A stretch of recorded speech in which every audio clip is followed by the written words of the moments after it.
y otra cosa, Fernando, perdón que te interrumpa, pero también la simpleza con la que muchos de mis colegas, y seguramente yo en alguna ocasión, criticamos algo de lo que no conocemos al 100%. Y me explico, ¿no? Es muy fácil decir, no, Cruz Azul salió dormido contra Santos en el primer tiempo, ¿no?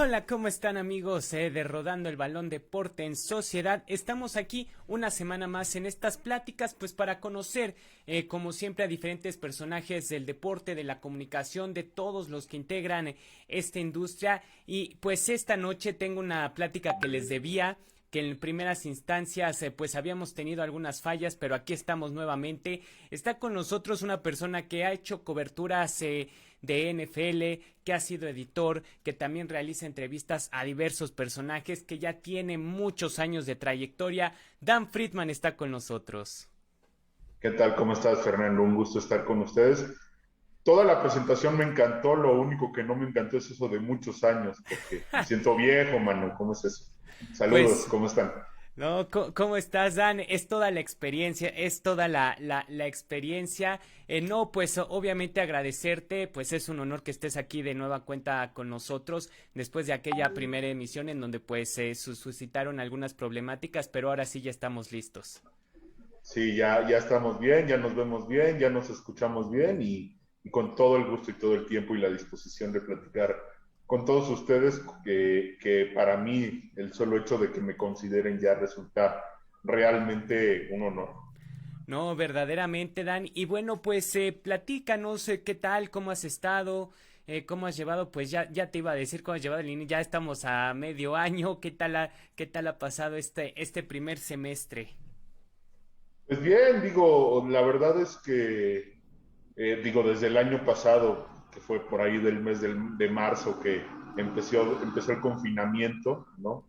Y que Sí, pues el gol detenido por en aquel momento Jesús Corona a, ¿quién fue? Manuel Aguilera, ¿no? Un un penal en penal, el Cruz sí, Azul en el con último América minuto. fue el último día de, digamos, actividad normal, aunque ese día el Estadio Azteca ya estaba vacío, pero todavía no estábamos confinados, ¿no? Y a partir de eso Claro. se vino y se desató, al menos en México, ya en Estados Unidos había sido antes, y ni qué decir en Europa y en Asia, ¿no? De la pandemia, que ya lleva más de un año, 3 meses en ese sentido aquí, y bueno, digo, ha sido obviamente difícil de llevar para todos. Yo me puedo sentir un afortunado en ese aspecto de que Claro. pues lo he podido llevar bastante bien y de salud sin ningún problema, ¿no? Pero sí, y por otro lado, pues ha tenido muchas cosas como esto de la comunicación por Zoom, que la realidad es que vamos a regresar a la vida, digamos, entre comillas, normal, pero el Zoom llegó para quedarse, ¿no? La verdad es que el Zoom y cualquier otro medio de comunicación así virtual ya existían, pero hoy en día prácticamente cualquiera que se dedica a la comunicación lo sabe usar y lo va a seguir usando. Por supuesto, ¿no? Y al final de cuentas, creo que habíamos escuchado tal vez hablar de las plataformas, las habíamos usado una o dos veces, Skype, Google Meet, tal Uh vez -huh. en algún momento de la vida, pero no las habíamos hecho parte de nuestra vida, ¿no? Prácticamente, y creo que eso ha sido un tema, pues, que hemos tenido que resolver todos en nuestras distintas trincheras desde donde nos encontramos. Pero bueno, Dan, ahora sí, platícame. ¿Cómo inicias tú tu afición por el deporte? ¿Cómo arranca este Dane? Pues empezándose es por familia, tú te empieza a generar curiosidad, ¿cómo se empieza a dar esta relación? Mira, o sea, la respuesta así concreta de cuándo no la tengo muy clara. Sé que es muy niño, Ujú. ¿no? pero lo que sí te puedo decir es que sí, a mi papá le encantaban los deportes, él ya falleció, y que sí, pues, tiene que ver él mucho en esa afición, pero también te puedo decir que a mí desde que tengo uso de memoria y me pusieron en una tele a ver deportes, pues me gustó, ¿no? Tenía que ver más con una cuestión visual y emotiva que con una cuestión racional. Por ejemplo, yo te puedo contar que a pesar de que hoy pues soy un profesional de los deportes y de hablar de los deportes como cualquier otro, empecé siendo un fanático, ¿no? Y sigo siendo un fanático, no lo he dejado de ser. Y todos los equipos que yo escogí en su momento, pues los escogí por el color de su uniforme, porque a mí me gustaba desde chiquito el color azul, desde chiquitito. Entonces, lo que hice cuando yo tenía más o menos 6 o 7 años fue escoger al que yo creía que era el mejor equipo de azul en cada deporte que yo veía, ¿no? Estás hablando, yo nací en 84, 1984. Estás hablando más allá, más o menos año 90, 91. Entonces, podrás entender por qué le voy a los Dodgers de Los Ángeles, podrás entender por qué le voy a los Gigantes de Nueva York en la NFL, podrás entender por qué le voy a los Pistones de Detroit en la NBA, y podrás entender por qué le voy al actual campeón del fútbol mexicano, que no quiero mencionar su nombre porque sería presumir, la verdad. Claro que, claro que sí, Dan. Bueno, al final creo que pues es un claro ejemplo, ¿no? De un poco el auge que existe por momentos en donde pues te haces aficionado, ¿no? De unas u otras y ya después pues vas creciendo en este sentido.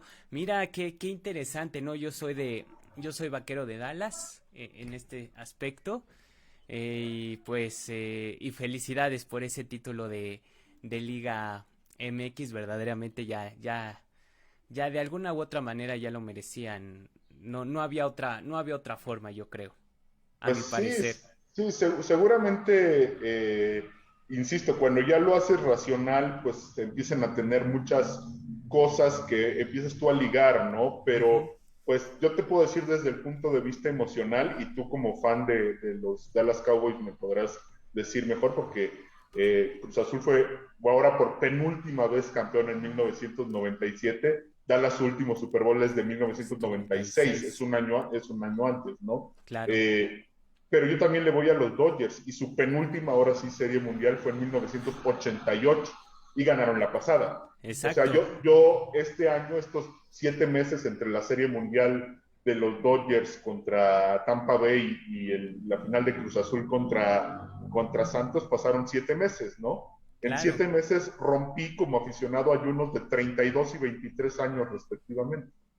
Claro, ¿no? Y también un poco, no sé, las circunstancias, el momento en el que se vive. Digo, al final puede o no estar ligado, puede haber o no una causalidad al respectiva, ¿no? De que tal vez no hubo afición en los estadios, de que de cierta manera pues no hubo equipos que tuvieran el billete para querer fichar jugadores que ya tenían vistos en Cruz Azul, por decir un ejemplo. ¿No? Los Dodgers, pues de cierta manera de que ya habían tenido esos fracasos en series mundiales, series de campeonato y bueno, vuelven a estar y ganan esa serie mundial. Pero creo que al final de cuentas, pues son situaciones que se presentan. Felicidades, al final eso es el deporte. Eso es parte, por eso somos aficionados al deporte. Pero bueno, Dan, y en estas charlas GOAT, que también pues queremos agradecer a la GOAT School, por supuesto, al buen Jorge y a Carla por hacer esto posible, porque si no, pues no habría manera. Dan, para ti, ¿cómo te diste cuenta o cómo incursionaste en esta Goat School? ¿Cómo te enteraste de su existencia? Pues mira, me enteré por Facebook, que es la realidad de las cosas. Vi una publicidad y me atreví a escribirle a Jorge a preguntar de qué se trataba, ¿no? Y siempre ha sido una persona extremadamente meticulosa, creo que es la palabra correcta, en Ok, promover y en atender a la gente que está interesada en su producto, la verdad, de manera inclusive hasta, no es la palabra correcta, pero hasta obsesiva, ¿no? De contestarte el teléfono, de sí, explicarte, de, de, eh, de describirte de la mejor manera por qué es importante Goat School y por qué puede desarrollarte en la industria del deporte, ¿no? Y Claro. la realidad es que, mira, yo quizás a diferencia de la mayoría de los alumnos de Goat School, tengo más trayectoria probablemente, lo cual no necesariamente implica que no puedo ser parte de entender muchas cosas que pasan, porque yo fui 10 años editor de la página de la NFL en español, pero llevo un buen rato sin estar involucrado cobrando, Claro. eh, haciendo esta onda de los deportes, ¿no? Y yo doy clases de periodismo y cronismo deportivo, pero me abrió mucho el panorama de entender cuáles son mis virtudes, cómo aprovecharlas, cómo encaminarlas y cómo poder desarrollar de mejor manera o más eficiente una carrera en los medios de comunicación deportivos, así como hay otros muchísimos ámbitos en donde Gold School está metido en la industria del deporte, no es solo la comunicación, la mercadotecnia, las Ujú. relaciones públicas, la administración, hay muchísimo ramo, ¿no? Pero Gold School lo cubre todo. Claro, y creo que eso es lo importante y eso es lo que pues tal vez no encuentras de muchas maneras o en muchos lugares porque o tienes la comunicación deportiva, el periodismo, el cronismo deportivo, luego está el marketing deportivo, administración de negocios del deporte, ¿no? El sport business que se le llama y aquí como que hay de todo un poco y Psicología deportiva, hay deportiva. muchísimas ramas, sí, Sí, derecho deportivo, lo que se te ocurra, ¿no? y de Claro. repente encontrártelos así que Jorge pues localiza, los ubica, pues los convence de estar y al final sí perteneces a esta industria, al Team Goat, como él lo menciona, pues a todos ellos que hemos pasado por ese curso y sí te abre un poco el panorama, no sé, tú me dirás ahorita también en el hecho del trabajo, ¿no? Un poco la frustración, lo que se vive. En un inicio o en un desarrollo en esta carrera, en estas industrias. Es que supongo, o sea, voy a ponerme en el papel o tratar de ser empático para alguien que no se dedica a la industria del deporte y sobre todo en lo que son medios de comunicación.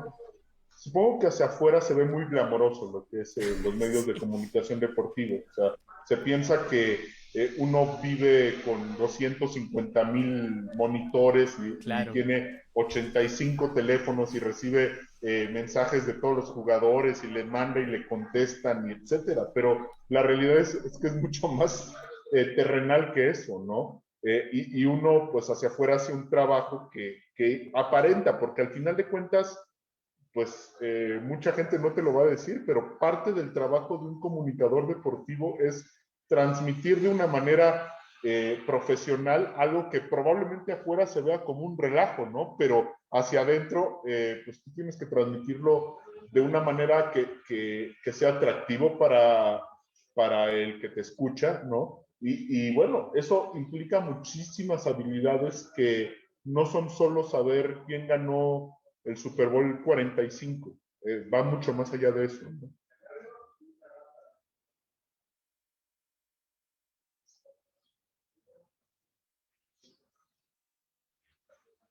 Y sabes que tampoco, o sea, el glamour es Cristiano Ronaldo cuando gana una Champions, pero no es Cristiano Ronaldo cuando no tenía que comer y tampoco cuando jugaba en el Real Madrid y se entrenaba y se fletaba 6 horas de levantar pesas y de comer o desayunar un huevo duro. O sea, esa parte no es glamorosa y esa no es la parte que se transmite a la gente, se transmite cómo mete un gol y cómo festeja y cómo es pedante para mucha gente, ¿no?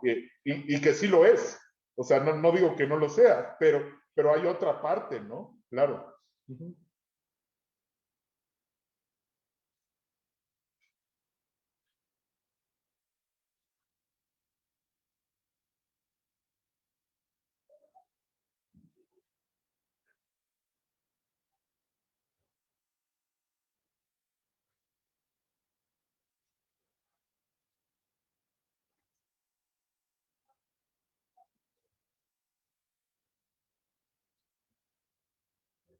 Y otra cosa, Fernando, perdón que te interrumpa, pero también la simpleza con la que muchos de mis colegas, y seguramente yo en alguna ocasión, criticamos algo de lo que no conocemos al 100%. Y me explico, ¿no? Es muy fácil decir, no, Cruz Azul salió dormido contra Santos en el primer tiempo, ¿no? ¿Qué está haciendo Reynoso? ¿Por qué no los motiva? Cuando, pues no todo es solamente motivación, hay una parte estratégica y hay un trabajo de una razón por la que también Almada gana lo que gana y también cualquiera que Pues tú sí. escuches. Entonces se critica un cambio con una facilidad como si nosotros hubiéramos estado ahí y lo hubiéramos hecho, ¿no? No quiere decir que no sea nuestro trabajo criticar lo que veamos mal, pero a veces creo que se hace simplemente Por por hacer. criticar, Ajá. exactamente, y sin ningún fundamento basado en algo real, en Por, lo que implica estar ahí, claro, ¿no? por ejemplo, y voy a mencionar el nombre, la verdad no tengo ningún problema en hacerlo. El caso de Álvaro Fidalgo con América. Llega, ¿no? Llega a América, viene el Castellón, un semestre que estuvo en el Castellón después de estar en el Real Madrid prácticamente desde muy chavito. Llegó a entrenar con el primer equipo, llegó a debutar con el primer equipo, creo fue en Copa, si no mal recuerdo. Y llega a América, pero no había debutado como en primera división como tal, no asentado en un equipo de primera división. Entonces va de titular, obviamente estaba viendo el juego, lo empiezo a ver, uno se empieza a fijar, ok, este chavo se mueve muy bien, sus recorridos, va, viene, o sea, sí, habían pasado apenas 15 minutos del primer tiempo.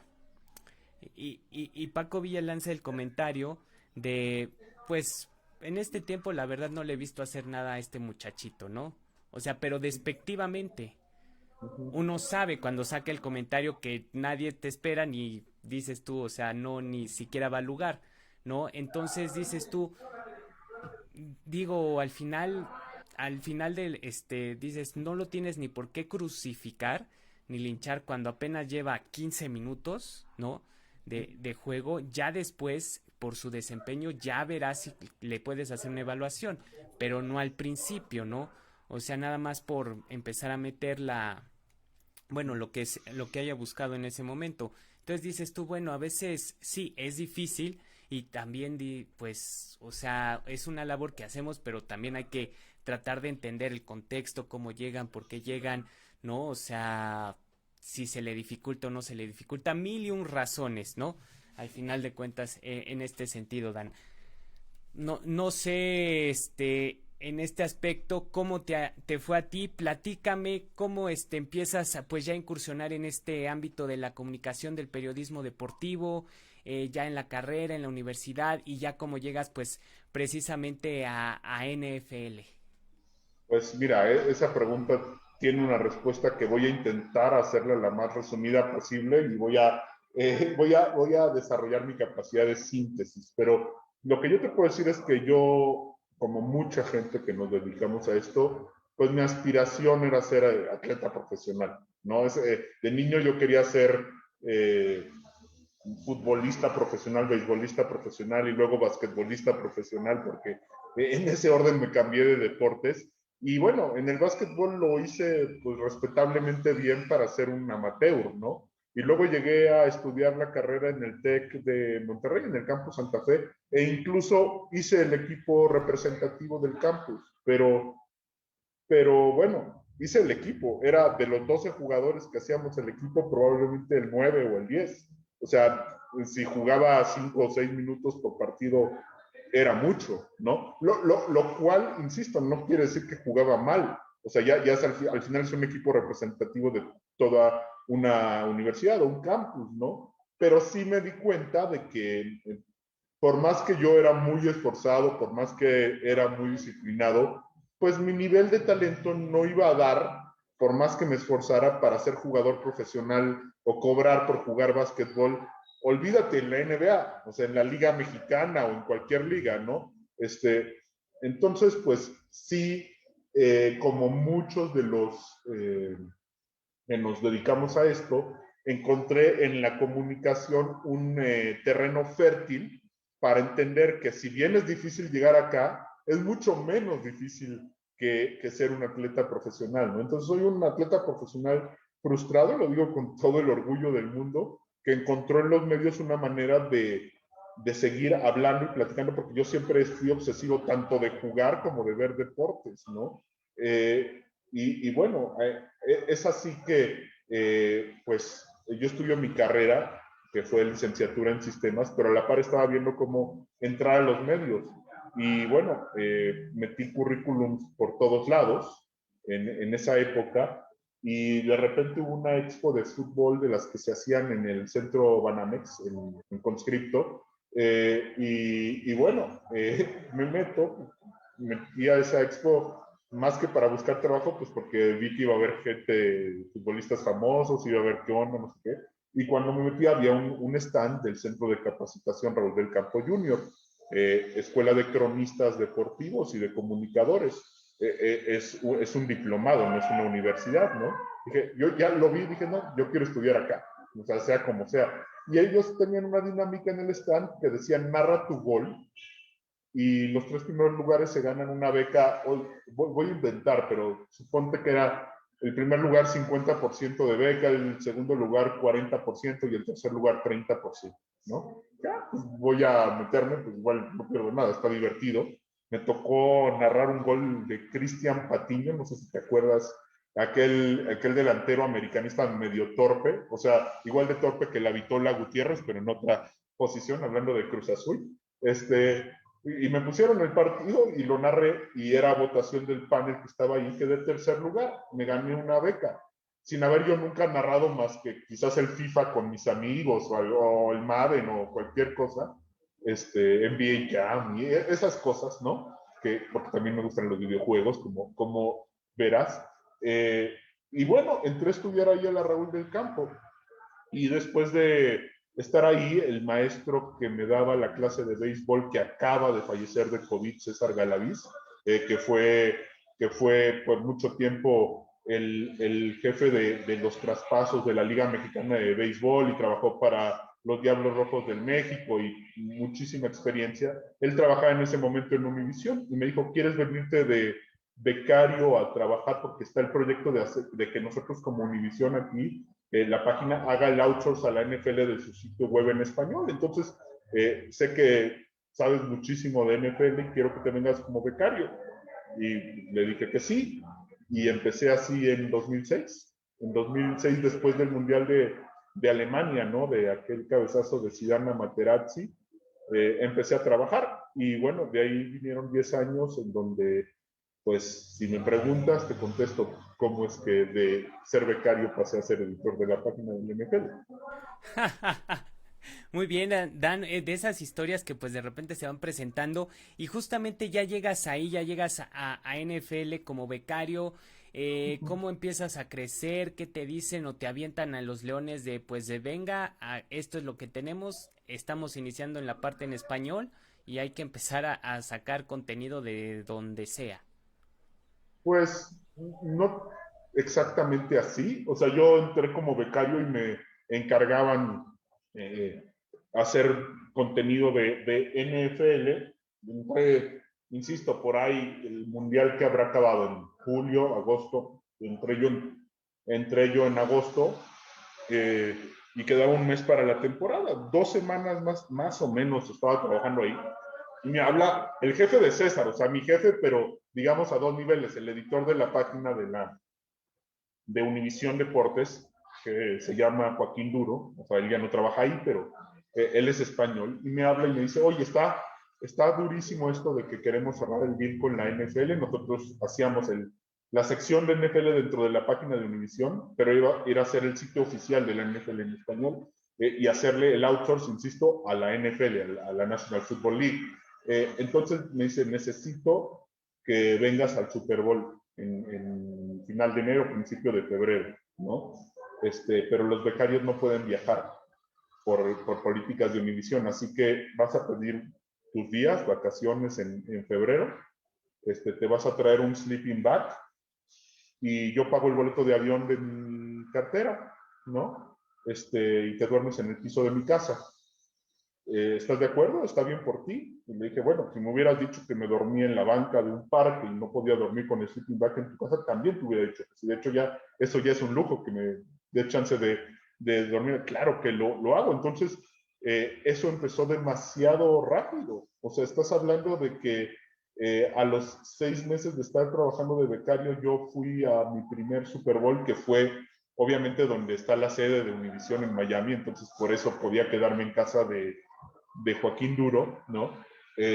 Fue el Super Bowl entre Indianapolis y Chicago, los Colts y los Bears, aquel en donde aparte la primera jugada que me toca en Super Bowl en un estadio es un touchdown. O sea, dije, ¿en serio? Cada jugada que yo me vaya a ver es touchdown. Devin Hester, en el único regreso de kickoff inaugural para touchdown en la historia de los Super Bowls, y el primero que gana Peyton Manning, y bueno, todo ese asunto. Pero bueno, durante esa semana literalmente pues no teníamos ningún presupuesto asignado. Oficialmente yo no estaba trabajando en el Super Bowl.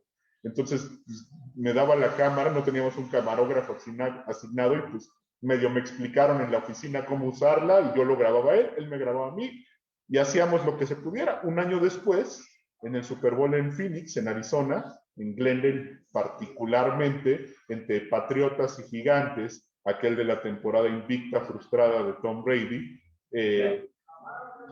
pues un lunes éramos la sección de la NFL en Univision, el martes nos mandan cubos nuevos y éramos nfl.com/español, y pues de ahí para el Real 10 Super Bowls cubiertos y ya. Digo, aparte, como te dije al principio, si me escuchaste, sabes que le voy a los Gigantes de Nueva York, y también sabes que no habían ganado un Super Bowl desde 1990, ¿no? Hasta el 2007.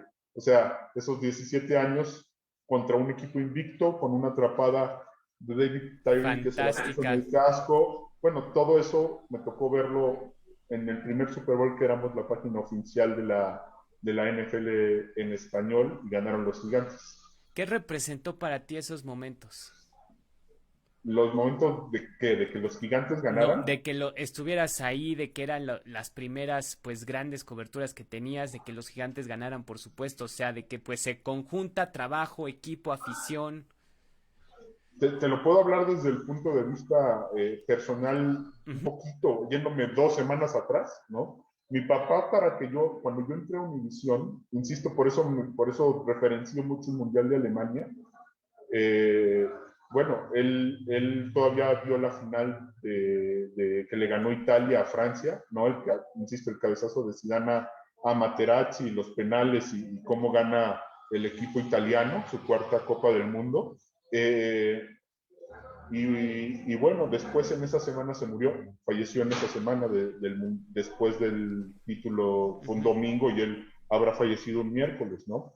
Yo soy de origen judío, y en la religión judía hay una semana que se guarda de duelo en la casa del fallecido, ¿no? Y yo estando ahí, después de todo lo que te conté que viví para buscar mi trabajo, fue en esa semana que me habló César Galaviz, estando yo de luto. Le pedí que me esperara una semana, él me esperó, y bueno, a partir de ahí empecé a trabajar en Univisión. Él cumplía años el 16 de septiembre. El 16 de septiembre del primer año que falleció, él le iba a la América, ¿no? Jugó América Cruz Azul 16 de septiembre. Ganó América, porque en esa época ganaba América siempre el Cruz Azul. Pero bueno, y después en ese año pasó y él le iba a Green Bay, a los Green Bay Packers. Súper fan de Green Bay desde las épocas malísimas de Green Bay, después de Bart Starr, o sea, fueron épocas de ayuno para él, ¿no? Y él no los vio campeones después con Favre un año y todo lo que quieras, pero yo nunca le tocó estar realmente juntos cuando los Gigantes ganaran un Super Bowl, ¿no? Entonces, si recuerdas bien la final de conferencia para ir al Super Bowl, en donde yo ya sabía que iba a ir al Super Bowl, y iba a ver a Tom Brady, Sí, claro. y traté por ahí invicta, era la final de conferencia era entre Green Bay Bay y y los los... Gigantes. En el segundo partido más frío de la historia de la NFL, Ujú. después de aquel Ice Bowl del Super Bowl 12, ¿no? Claro. Con Vince Lombardi, con Bart Starr, y contra Dallas, que seguramente al irle a los Vaqueros sabrás bien la historia, ¿no? Don Meredith era el coreback, y ya estaba Tom Landry, y, bueno, muchísimas cosas, ¿no? pero sin aburrir a los que no les gusta mucho el fútbol americano, que supongo que ya lo estoy haciendo, No, pero está bien, o sea, al final son referencias que pues... bueno, juegan Gigantes y Packers para ir al Super Bowl. Entonces, toda la carga emocional de, ok, el equipo de mi papá contra el equipo de mi papá para ver si puedo ver a mi equipo que nunca lo había visto en vivo. No solo lo voy a ver en vivo, lo voy a ver en un Super Bowl y lo voy a trabajar, ¿no? Y fue ese partido en la tundra congelada que ganó Gigantes en tiempo extra, que fue el último pase de Brett Favre en Green Bay, interceptado, ¿no? Pues me tocó verlo ahí en la oficina y salté como loco cuando Lawrence Tynes consiguió el gol de campo del triunfo en tiempo extra, que ya había fallado uno de 30 yardas en tiempo regular y metió uno de 47 después. Ya, o sea, yo decía, bueno, van a perder con los Patriotas, pero no me importa, van a perder, estoy seguro que van a perder, pero los voy a ver, ¿no? Bueno, llega esta semana del Super Bowl y todo el mundo, la historia de todo el mundo, de absolutamente todos los medios, era la temporada invicta. No eran los Gigantes, no era, ¿no? Pero yo me puse a checar y vi un dato que, pues, probablemente no hayas oído, pero en 2007, ¿te acuerdas del ataque a las Torres Gemelas de Nueva York en el 2001? Sí. Septiembre, 19 de septiembre del 19 de 2001. septiembre del 2001, sí. Desde el 19 de septiembre del 2001, que fue el ataque a las Torres Gemelas, hasta enero de 2008, febrero de 2008, cuando fue el Super Bowl, ningún equipo deportivo de Nueva York, ni los ¿Había ganado Yankees, algo? los Mets, ni los Gigantes, ni los Jets, ni los Knicks, ni los Rangers del hockey, ni los Islanders del hockey. Nadie había ganado nada. La última vez que un equipo de Nueva York había ganado fue un año antes, los Yankees a los Mets. Mundial, sí, a los Mets jugaron los dos equipos en la serie del Subway, ¿no? Entonces no había ganado nada. Entonces hicimos un especial que salió ese día en el domingo en la página como la nota principal de hoy se podría romper el ayuno y la maldición de las Torres Gemelas sobre los deportes de Nueva York.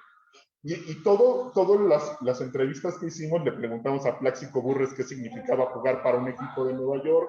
Hablamos con los editores del New York Times, del New York Post, o sea, gente de los medios de Nueva York, y nos decían, ni siquiera yo me había dado cuenta de eso, ¿no?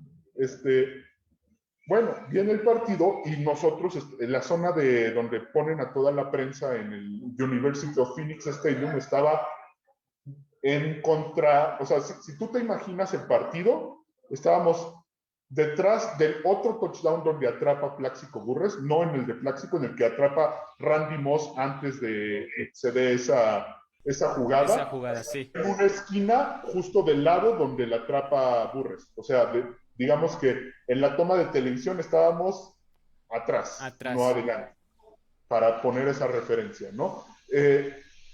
Y nuestra fila, justo a los que yo entrevisté del New York Post y el New York Times, que es como hablar de Televisa y TV Azteca de periódicos en Nueva York, son rivales. Estaban sentados el editor principal de cada uno de los periódicos en la fila que estaba abajo de nosotros, ¿ok? Se da la jugada de Tyree, luego se da el touchdown, y literalmente los dos están, así como ves a Paco Villa llorar el título de Cruz Azul y eso, llorando, abrazándose ellos dos, rivales. O sea, es como si se abrazara José Ramón con Alarcón o una cosa así rara, ¿no? O sea, no los conocemos porque son gente en Nueva York, ¿no? Pero o sea, otra vez, para los Patriotas, y esa es la historia, pero para Nueva York eso fue, ¿no? Y yo estaba viendo algo que era para mí como si estuviera soñando, como si no estaba pasando, ¿no? Fue para muchos, para muchísimos, y yo comparto esa opinión, quizás sesgada por el equipo al que le voy, pero el Super Bowl más importante de todos los tiempos, porque evitó que se diera una historia impresionante como la de la temporada invicta de los Patriotas, y fue el partido que reivindicó a la NFL en cuanto a que no siempre ganaban los favoritos. Porque veníamos de una seguidilla de Super Bowls en donde siempre ganaban los favoritos, y a partir de ahí se vinieron sorpresas. O sea, el Super Bowl siguiente lo ganó Pittsburgh en un partido emocionantísimo a a Arizona, quizás igual de emocionante Con que el... de Santonio Holmes, Ujú, y con lo de James Harrison antes del medio tiempo y ujú. con lo de Larry Fitzgerald antes de que pasara todo eso, ¿no? Pero casi le gana Arizona a Pittsburgh, que hubiera sido muy parecido. Y luego vino el Nuevo Orleans ganándole a Indianapolis, que fue otra Nápoles. sorpresota, y empezaron a venir sorpresas, es la realidad de las cosas. Green Bay ganándole a Pittsburgh después, Nuevo Orleans, insisto, antes, Baltimore a San Francisco, que ese ya me tocó ser reportero de cancha y luego te lo platico, pero la realidad es que el periodo de 10 Super Bowls que a mí me tocó, prácticamente todos fueron juegos que se definieron en el último cuarto, ¿no? Y el anterior no había sido así, el de Indianapolis Chicago empezó así, pero la verdad es que el último cuarto ya estaba definido. A partir de ese me tocaron, según yo, varios de los mejores Super Bowls de todos los tiempos. Entonces, no solo, o sea, cuando me Bueno, preguntas, el de Seattle Pats. claro, me tocó, ese fue en Arizona otra vez, ¿no? Uno de los malos que me tocó fue el de Nueva York, el de Seattle y Denver, ¿no? Que sí fue de las pocas palizas que me tocaron. Ese partido, la verdad, fue muy poco emocionante, como fue este último de Tampa Bay y Kansas City, ¿no? Pero bueno, lo que te quiero decir es que en los 90, cuando yo los vi en la tele, la verdad los partidos emocionantes no eran el Super Bowl, eran los menos, eran palizas de Dallas a Buffalo, palizas de Washington a Buffalo, luego Dallas o sea, de San Francisco a San San Diego, ¿qué Diego. te puedo decir? Y bueno, los Super Bowls que me tocaron fueron casi todos, el 90% parejos. Ok, ok. Y en este sentido, pues al final vives la experiencia, estás, trabajas, o sea, tú ahorita lo acabas de decir, te tocó y sí, creo que estoy muy de acuerdo en una seguidilla de Super Bowls muy emocionantes en donde creo que se generó de nueva cuenta una expectativa diferente, ¿no? Alrededor del mundo respecto al Super Domingo, a ese gran partido de la temporada de la NFL.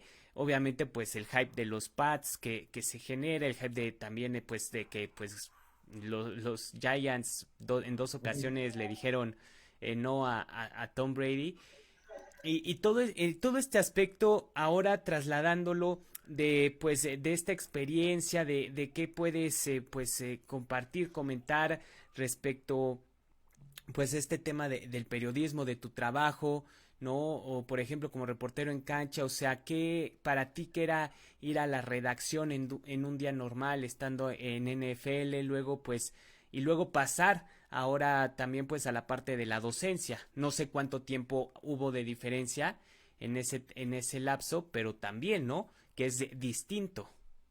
Sí, claro que es distinto, ¿no? Y mi trabajo diario no era tan emocionante como el Super Bowl, o sea, Ja, por el eso. día a día era mucho más metódico, o sea, yo tenía que revisar la información que había en la página en inglés de la NFL, pues obviamente tenía en el monitor que tenía en la redacción siempre prendido NFL Network para ver qué pasaba y también checar las fuentes y todo, y yo era no es que yo subiera todo el contenido y las notas y los especiales que hacíamos, pero yo era el encargado de administrar y asignar ya con un equipo de trabajo años después qué se hacía, ¿no? Y qué hacíamos porque no, aparte el sitio de la NFL no se cerraba en febrero, ¿verdad? Había que llenar de información la página Todo en el día. marzo, ¿no? Con el Scouting Combine y qué haces. Y se nos ocurrió en algún momento hacer una semana que se llamara la semana de tu equipo para cada fan. Entonces había un poquito menos de 32 semanas entre que acababa un Super Bowl y empezaba la otra temporada. Y a veces agarrábamos, por decirte, a Houston y a Jackson, que eran equipos con menos historia, y esos dos los poníamos en una semana, ¿no? Pero cada semana hacíamos la semana de tu equipo en donde hacíamos especiales de un top 10 según nosotros los 10 mejores jugadores de la historia del equipo Claro. y un recuerdo de todos sus campeonatos y su actualidad y quién van a ganar en el draft si estaban antes del draft o qué van a hacer con sus jugadores del draft si el equipo la semana tocaba después y varios aspectitos que le gustaban mucho a la gente. O sea, nosotros, por darte cifras, promediamos en todo el año, el promedio, 3 millones de page views mensuales, Uf, más o menos. Eso es promedio. quiere decir que en la temporada teníamos, no sé, en febrero podríamos haber tenido 8, 9, 10 o hasta 15, 15 ¿no? millones, ajá. Ajá, y en un mes como marzo 500,000, ¿no? Que igual, ¿cómo haces que tengas 500,000 page views en marzo cuando a nadie le importa en su mayoría, porque íbamos dirigidos, luego ya también se fusionó con la página de la NFL en México y también fuimos al mercado mexicano, pero en un principio era la página en español que iba más dirigida al mercado hispano en Estados Unidos, era Univision y era el interés. Pues si tú tienes en el imaginario cómo es el mercado deportivo de el que habla español en Estados Unidos, pues son los partidos moleros del Tri, primero que nada. El fútbol mexicano y la Liga MX y luego quizás los mexicanos en Europa y luego quizás el box y luego quizás la lucha libre y luego quizás muchísimas cosas antes de pensar en Tony Romo, Sí, ¿no? por O en Mark supuesto. Sánchez.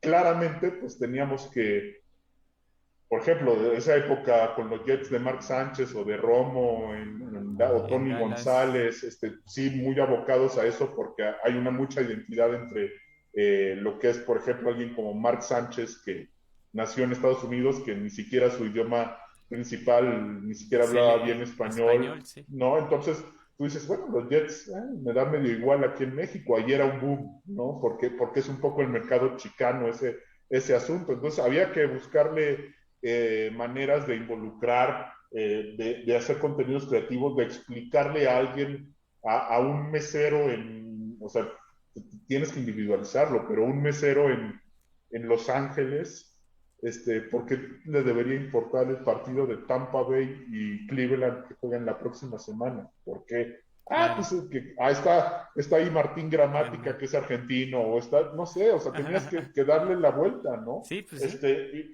Y obviamente las figuras, o sea, Tom Brady lo conoce todo el mundo, pero sí, había que darle pues ya ni te digo, Aaron Hernández en su momento también Uy, fue con los un, Pats.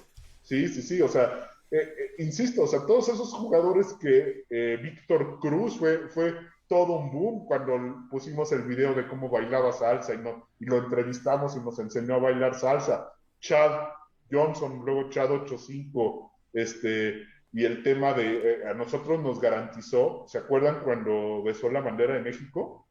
Ok, Una ok. garantía que nos hizo a nosotros, ¿no? Porque lo entrevistamos Fue, antes. ok. Sí, sí, sí, sí. Y en un Pro Bowl le llevamos un sombrero de charro y seguro se acordarán de esas imágenes y muchas cosas, ¿no? Había que hacerlo, insisto, o sea, no es el...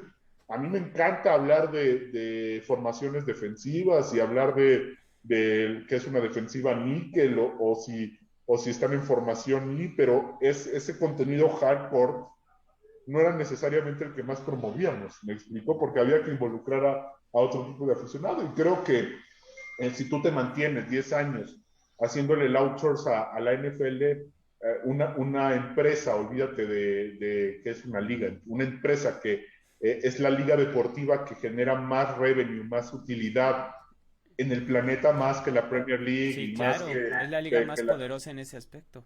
Ajá, y que cuando tú ves las franquicias más poderosas del mundo, las 32 de la NFL están entre las primeras 50, ¿no? Y incluye al Real Madrid, incluye a Sí, quien no, quieras, a pero los ahí Yankees. están los vaqueros de Dallas, ahí están. Los Vaqueros de Dallas es la Sí. franquicia que más vale en el mundo, Ujú. ¿no? Arriba de los Yankees. Así es. Sí, Y Jacksonville, que es el equipo que menos vale en la NFL, es el lugar, creo, 47, sí. una cosa así del mundo, ¿no? El tema es que pues no se quedaba la NFL con nosotros solo porque les caíamos bien, es porque les dábamos a ganar dinero, Por ¿no? supuesto. Y bueno, 10 años nos mantuvimos porque pues, algo hacíamos pues, ligeramente bien, ¿no? En cuanto a atraer la atención del mercado al que querían ellos dirigirse. Pues sí, algo se hacía bien, ¿no? Porque si no, pues yo creo que también hubieran dicho en su momento, ¿saben qué? Muchas gracias, ahí nos vemos. Pero Claro, no claro. sucedió así. Y su interés de negocio era, obviamente, atacar un mercado que no tenían muy atacado, ¿no? O sea, es diferente hablar de, por ejemplo, la NBA, por decirte, que si bien no es una liga igual de poderosa en Estados Unidos como la NFL, no lo es ni remotamente, sí, sí era, ya no, mucho más poderosa internacionalmente que la La NFL. NFL. O Ujú. sea, tú ibas a China, ¿no? Y con el reclutamiento de Yao Ming, todo el mundo en China veía la NBA, no veía fútbol americano. Hoy es diferente, ¿no? Y el mercado hispano estaba mucho más atacado por la NBA y ni decir las ligas mayores de béisbol con Bueno, estrellas del deporte deporte. de origen hispano, ¿no? A diferencia de la NFL que fue captando ese mercado. Tan es así que años después, eso ya no me tocó a mí, pues regresaron a jugar partidos en México, ¿no? Sí, por supuesto, claro. Y bien, ¿no? Y bueno, pues la NBA tenía sus famosas giras, ¿no? Alrededor del mundo, por Europa, por otras partes, pues justamente para vender su producto. Y en este aspecto, Dan, por ejemplo, eh, ¿tú qué crees que te hubiera servido en ese momento, que hubiera existido? Porque tampoco creo que estaba tan presente, que existiera algo como la Goat School, ¿no? Por ejemplo. Pues mira, sí también hay que decir una cosa. Era una época en donde si bien ya había, y claramente la había, gente que utilizaba el Internet como su medio principal de información, eran los menos. O sea, Ujú. seguía siendo todavía, hasta estoy hablando 2010 por ahí, Sí, o sea, claro. hace 10 años, seguía siendo la televisión, seguía siendo el periódico impreso, un medio de comunicación más utilizado que hoy en día, ¿no? Hoy en día, y ya no te digo esta cosa, ¿no? Un iPhone o un Android. Eso, el celular, existían los Blackberries, que yo tenía uno, ¿no? Que me daba la empresa, y sí, se podían navegar ahí, pero el sitio, o sea, la navegabilidad de nfl.com en un celular era horrible, ¿no? O sea, tenías que llegar a la computadora, aprenderla, meterte a internet para realmente disfrutar de una experiencia medianamente decente, ¿no? Y ya no te digo ver un video en YouTube en tu celular, no.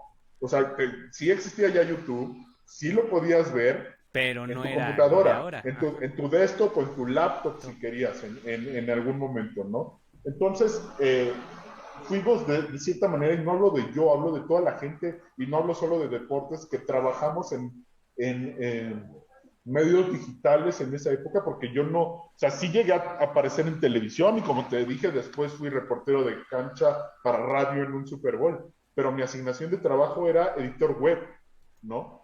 Era, fuimos pioneros en cómo se manejaba ese sentido, en cómo hoy ves clips en todos lados, en cómo hoy ves listas de reproducción, o sea, todos esos conceptos, no digo que yo los inventé, pero yo fui parte o estuve en el equipo de gente que se les ocurrió primero que a nadie, ¿no? De cómo empaquetar tu información, de cómo hacer sitios responsivos, que hoy en día para la gente que está metido en esto es claro, ¿no? De cómo hacer una aplicación de celular que sirviera. Y no, yo no digo, yo no soy programador, lo que te quiero decir es que yo viví ese cambio, Claro. ¿no?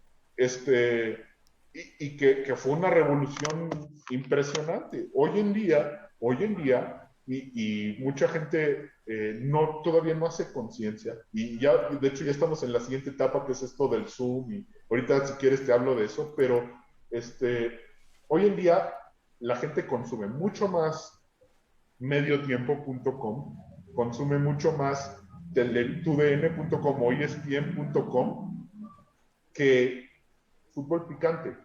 Hay mucho más usuarios de espn.com que visores de De fútbol fútbol picante. picante. Tan es así que hoy en día prácticamente puedes ver los programas completos después en internet.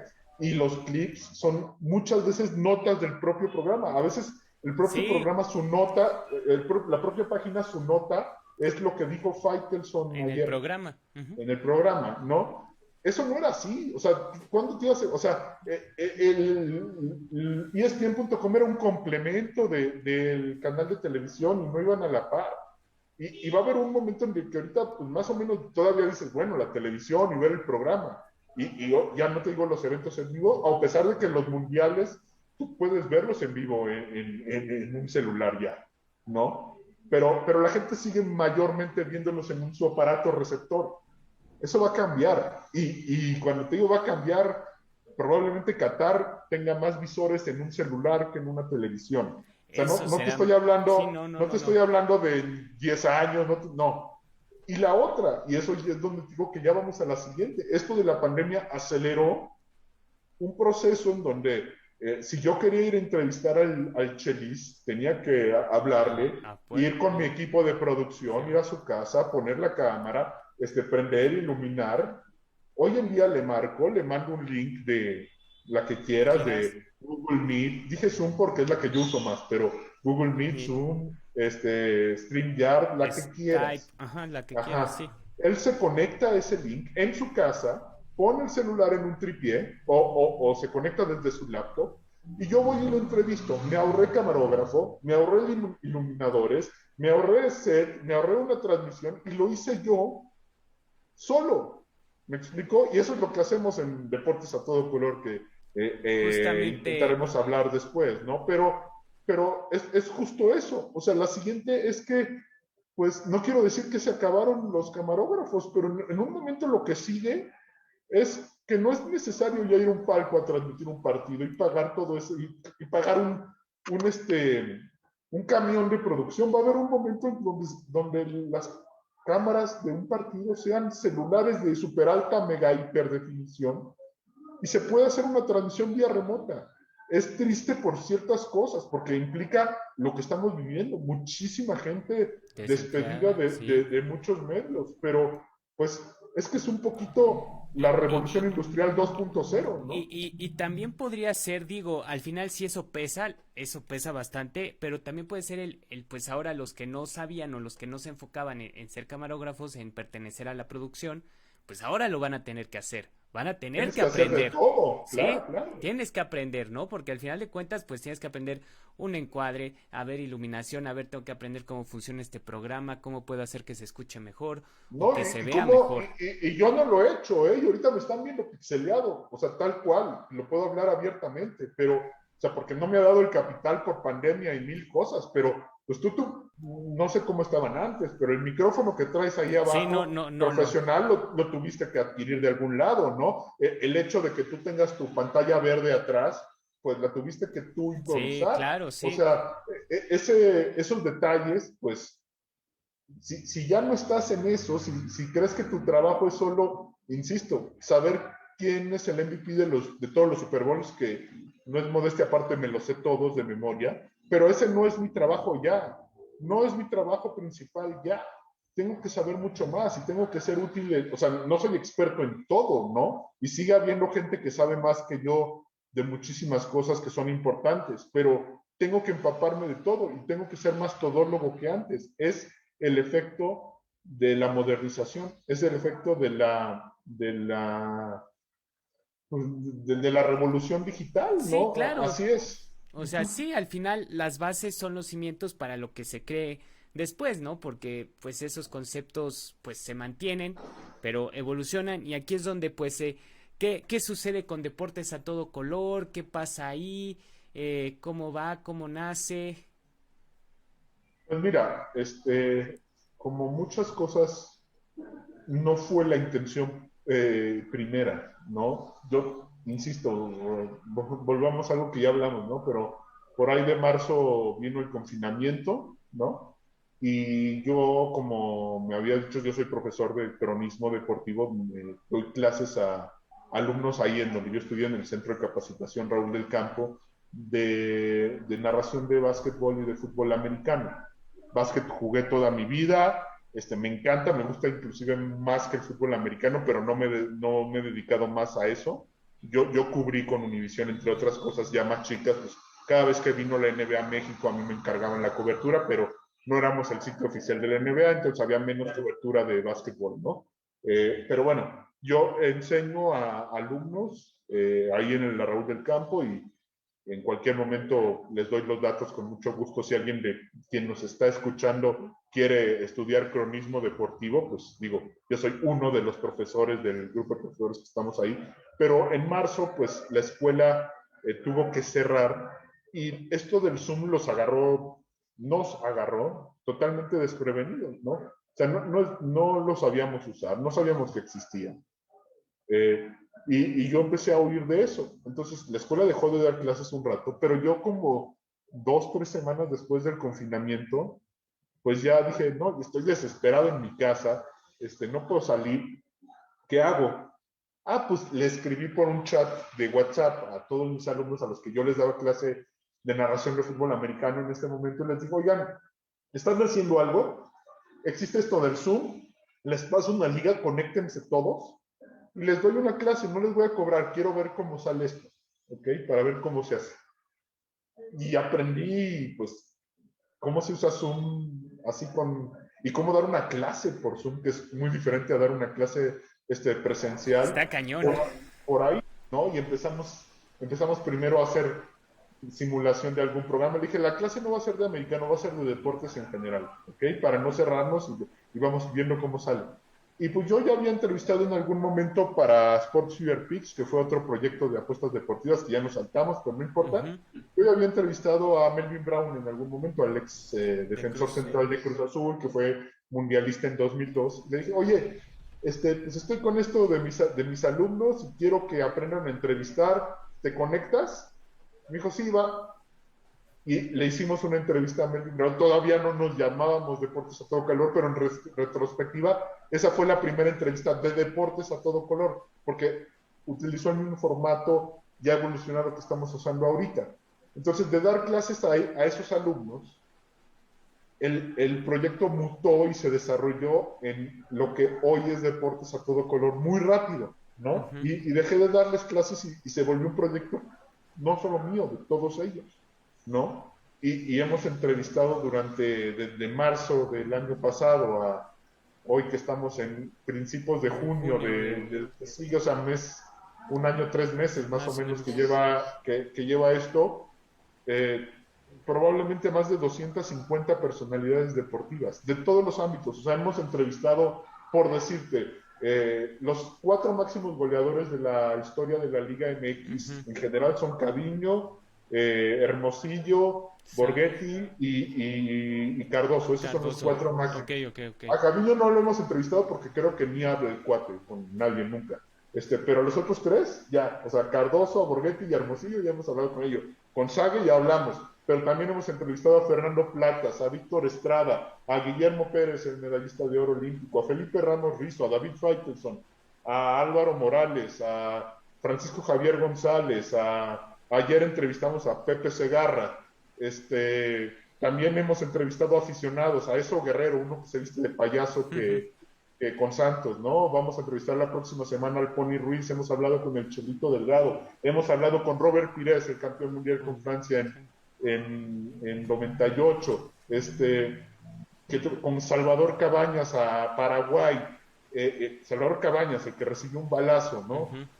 Con Enrique Garay, que hoy es candidato de Morena, no hacía nada en ese momento, con el coach Castillo, con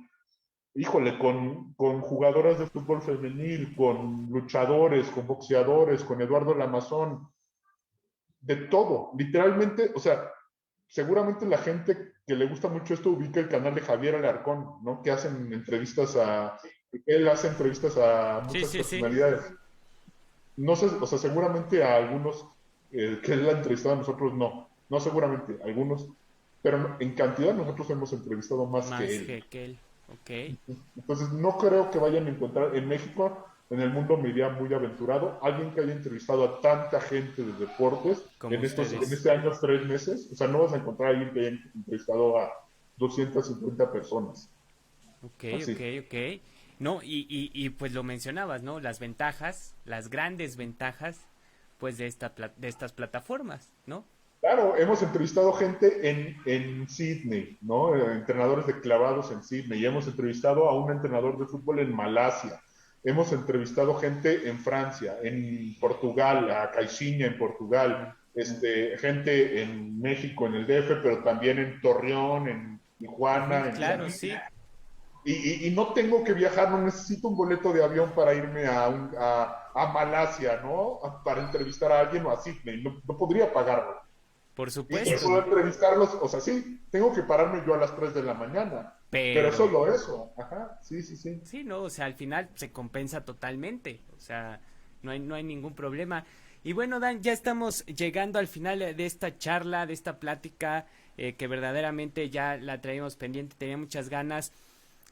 Ya para pues finalizar, Fernando, ¿te puedo enseñar algo así que acabo de pasar en a tiempo ver, real? A ver, voy a voltear la por computadora, favor, voy a improvisar acá.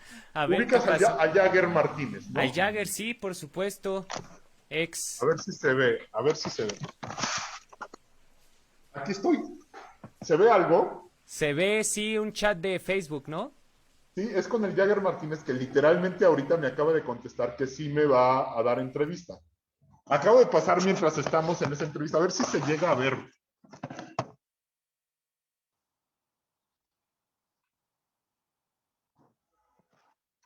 Ajá. Bueno, pues así se contactan, ¿no? O sea, lo que te quiero decir que es en tiempo real. O sea, perdón si moví la cámara y perdón estos asuntos, pero eso es a lo que me dedico ahorita. O sea, literalmente, acaba de pasar y quería mostrarse.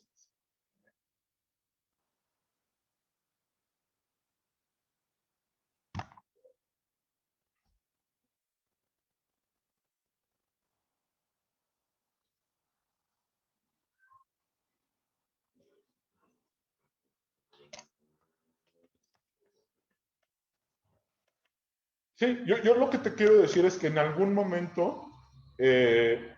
en algún momento de la vida, alguien pensó, y así te lo pongo, que la máquina de escribir era la mejor manera de escribir una nota.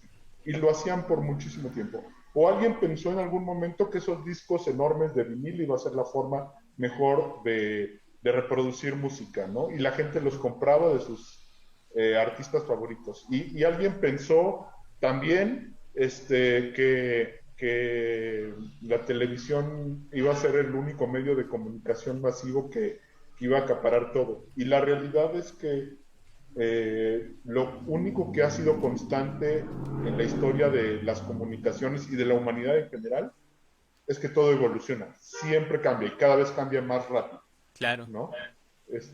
Si no hubiera sido por Luis Pasteur, hoy no nos podríamos vacunar, Vacunar.